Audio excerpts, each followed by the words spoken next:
na Jairut.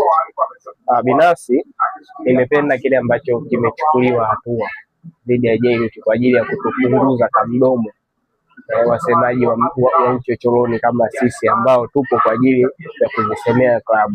Si jambo baya kuisemea klabu, kuchagiza ili kupata mabadiliko ya klabu kwa haraka, lakini kwa jambo la kwenda kugusa maslahi binafsi, hilo wala sio jambo jema, lakini pia linaweza kuwa funzo kwa mashabiki wengine wanaopenda kuziongelea vibaya taasisi za watu na kulinda maslahi ya taasisi nyingine.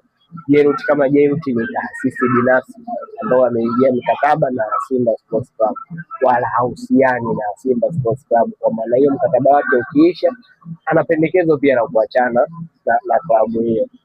Walichokifanya Muhindi na wenzake, tunaomba hatua kali zichukuliwe dhidi yao, ili wengine tuendelee kupata kama funzo na kufikia mipaka, kujua mipaka yetu iko wapi, kutoka kuiongelea issue positive kuwa negative au negative kuwa positive. Lakini jambo lingine, tunaomba uongozi wa klabu uwe wa wazi kwa mashabiki na wanachama kuhusu hatua zinazoendelea ndani ya klabu.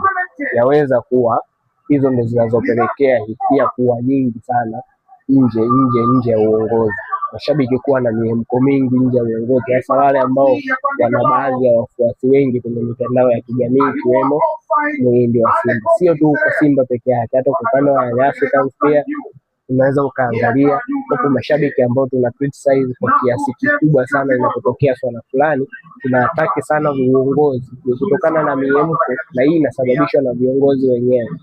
Maybe nao pia wangekuwa wawazi, haya mambo yasingefika hapa, mpira wetu usingefika kuwa mpira wa sehemu. Ni mapema sana kwa Muhindi kuwa ndani, lakini kwa ushauri tunaomba viongozi wawe wawazi ili mashabiki wapunguze mihemko kwa mashabiki wao. Sina mengi sana, sema kweli.